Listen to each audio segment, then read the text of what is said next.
Bismillahirrahmanirrahim. Assalamualaikum warahmatullahi wabarakatuh.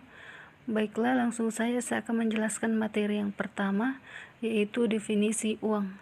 Arti kata uang dalam Kamus Besar Bahasa Indonesia adalah alat tukar atau standar pengukur nilai kesatuan hitungan yang sah.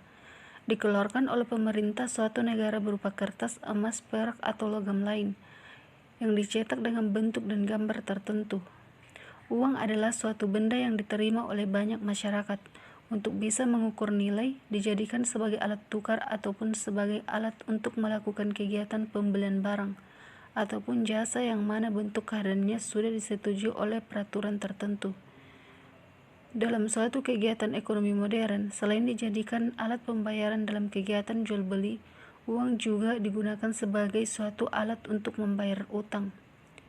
Dalam konsep Islam, uang adalah volokonsep. Islam tidak mengenal motif kebutuhan uang untuk spekulasi karena tidak dibolehkan. Uang adalah barang publik milik masyarakat, karenanya penimbunan uang yang dibiarkan tidak produktif berarti mengurangi jumlah uang beredar. Bila diibaratkan dengan darah dalam tubuh, perekonomian akan kekurangan darah atau terjadi kelesuan ekonomi alias stagnasi. Menurut Al-Ghazali, uang diibaratkan cermin yang tidak mempunyai warna, tetapi dapat merefleksikan semua warna. Maknanya adalah uang tidak mempunyai harga tetapi merefleksikan harga semua barang. Menurut Ibnu Khaldun dalam mukaddimahnya, sebagaimana dikutip Adi Warman Karim menjelaskan bahwa kekayaan suatu negara tidak ditentukan oleh banyaknya uang di negara tersebut, tetapi ditentukan oleh tingkat produksi negara tersebut dan neraca pembayaran yang positif. Apabila suatu negara mencetak uang sebanyak-banyaknya, tetapi bukan merupakan refleksi pesatnya pertumbuhan sektor produksi, maka uang yang melimpah tersebut tidak ada nilainya. Selanjutnya, materi kedua yaitu fungsi uang. Yang pertama, fungsi asli uang. Fungsi asli uang terbagi menjadi 3 bagian.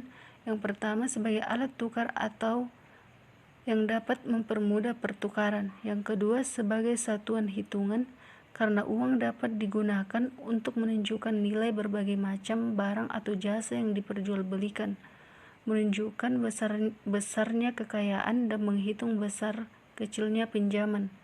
Yang ketiga, sebagai alat penyimpanan nilai, karena dapat digunakan untuk mengalihkan daya beli dari masa sekarang ke masa mendatang. Yang kedua, fungsi turunan uang. Fungsi turunan uang terbagi menjadi 5 bagian. Yang pertama, sebagai alat pemindah kekayaan. Seseorang yang hendak pindah dari suatu tempat ke tempat lain dapat memindahkan kekayaan yang berupa tanah dan bangunan rumah ke dalam bentuk uang dengan cara menjualnya. Yang kedua, sebagai pendorong kegiatan ekonomi. Apabila nilai uang stabil, orang lebih bergairah dalam melakukan investasi. Yang ketiga, sebagai alat pembayaran yang sah. Kebutuhan manusia akan barang dan jasa yang semakin bertambah dan beragam tidak dapat dipenuhi melalui cara tukar-menukar atau barter. Yang keempat, sebagai alat pembayaran utang. Utang dapat digunakan untuk mengukur pembayaran pada masa yang akan datang. Yang kelima, sebagai alat penimbun kekayaan. Sebagian orang biasanya tidak menghabiskan semua uang yang dimilikinya untuk keperluan konsumsi. Materi yang ketiga yaitu sejarah perkembangan uang. Pada peradaban awal, manusia memenuhi kebutuhannya secara mandiri.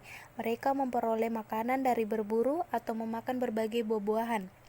Mereka hidup mandiri dan kala itu disebut pra-barter, yaitu manusia belum mengenal adanya transaksi perdagangan atau kegiatan jual beli. Maka dari itu terjadilah tukar-menukar kebutuhan dengan cara barter. Kemudian periode ini disebut zaman barter. Barter menandai adanya keinginan yang sama pada saat yang bersamaan. Pihak-pihak yang melakukan pertukaran ini, namun ketika kebutuhan semakin kompleks, semakin menciptakan double coincidence of wants. ketika seseorang membutuhkan beras sedangkan hanya memiliki garam dan pihak yang lain tidak membutuhkan garam, yang dibutuhkan daging, sehingga syaratnya terjadi barter tidak terpenuhi. Adapun alat tukar demikian disebut uang, yang pertama kali dikenal dalam peradaban Sumeria dan Babilonia.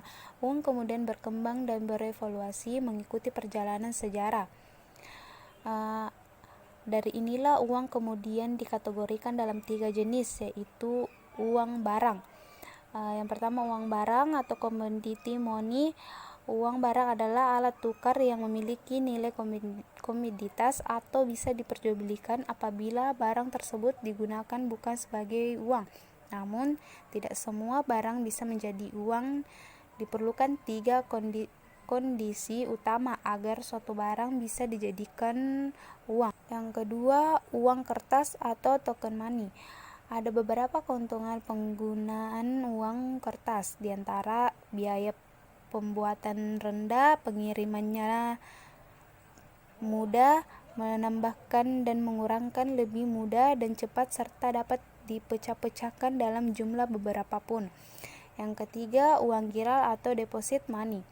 Uang giral adalah uang yang dikeluarkan oleh bank-bank komersial melalui pengeluaran cek dan alat pembayaran giro lainnya. Artinya cek dan giro yang dikeluarkan oleh bank manapun bisa digunakan sebagai alat pembiayaan barang, jasa, dan utang. Selanjutnya, materi yang keempat, faktor-faktor peralihan uang ke bentuk kertas dan sumber nilai keuangannya. Salah satu faktor peralihan utamanya tentulah karena mata uang emas dan perak berikut cadangan emasnya habis terjual untuk membiayai perang, sehingga memperlakukan mata uang kertas saat itu mengandung paksaan negara terhadap rakyatnya, dan ini berlangsung masif, khususnya pada negara-negara yang terlibat perang. Lebih detail, ada 2 faktor yang menyebabkan negara-negara saat itu menggunakan mata uang kertas serta meninggalkan mata uang emas dan perak. Yang pertama itu faktor militer. Perang Dunia I mendorong sebagian besar negara untuk mempersiapkan cadangan emas dan perak untuk membeli keperluan dan peralatan perang. Keadaan yang membuat khawatir negara-negara dunia karena menyebabkan emas keluar dari bank-bank secara liar. Kemudian negara-negara yang terlibat perang menemukan kesulitan untuk menangkut emas dan perak ke tempat-tempat di mana kekuatan militer berada, dan hanya membuat biaya semakin bertambah. Pada saat itu orang-orang berbondong-bondong menarik simpanan-simpanan mereka yang ada di bank-bank dalam bentuk kertas banknot yang bisa ditukarkan. Mereka menuntut untuk diselesaikan semua itu, menuntut berbagai negara bersepakat untuk meninggalkan sistem logam beralih ke sistem kertas, juga bersepakat untuk memperluas pemberian kekuatan hukum terhadap uang kertas dan mewajibkan seluruh penduduk untuk menerimanya serta menghentikan penukarannya dengan emas dan perak. Yang kedua, faktor politis. Pengaruh-pengaruh politis masih berlanjut hingga sekarang dan akan terus berlanjut selama dolar menjadi mata uang poros utama, karena setiap kekurangan pada mata uang ini akan berpengaruh negatif terhadap negara-negara berkembang. Menurut laporan tahun Bank Pembangunan Islam atau IDB pada tahun 1985 terhadap depresi berkelanjutan pada nilai mata uang dolar Amerika terhadap mata uang utama lainnya seperti yen Jepang, mark Jerman, pound sterling, dan frank Prancis.